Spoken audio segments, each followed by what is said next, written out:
2 heures à peine après le dévoilement de la programmation, du fait que tous les laissez-passer qui ont été mis en vente ce midi sont déjà vendus. Est-ce que c'est un record?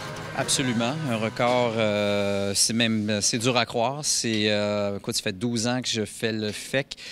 On a été complet quelques fois, souvent pendant l'événement ou une journée avant. L'année passée était déjà un record parce qu'on y était arrivé peut-être en 1 mois.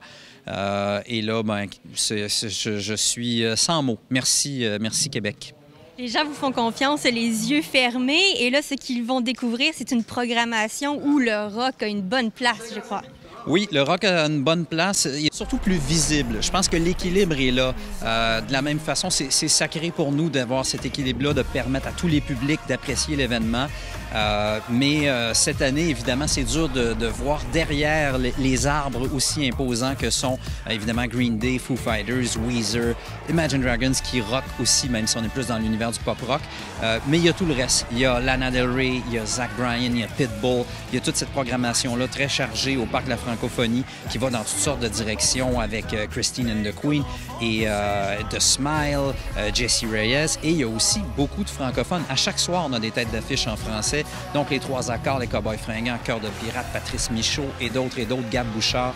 L'équilibre est là, on est satisfait, mais c'est certain qu'aujourd'hui, quand on le regarde, il y a des grosses guitares qui résonnent un peu plus fort. Et vous l'avez parlé, il y a les Cowboys fringants qui vont se partager une soirée très québécoise avec Robert Charlebois et Sarah Dufour. Et là, vous disiez que Robert Charlebois et les Cowboys fringants s'étaient un peu entendus pour partager la scène? Absolument, parce qu'on avait déjà Robert c'était acquis pour nous qu'on allait travailler avec lui. On pensait travailler avec les Cowboys fringants en 2024. On a eu des discussions à un moment donné et le timing était meilleur pour 2023 et on sentait que c'était fallait que ça se passe maintenant. Et bon, c'est des gens qui travaillent pour la même agence, qui se connaissent très bien.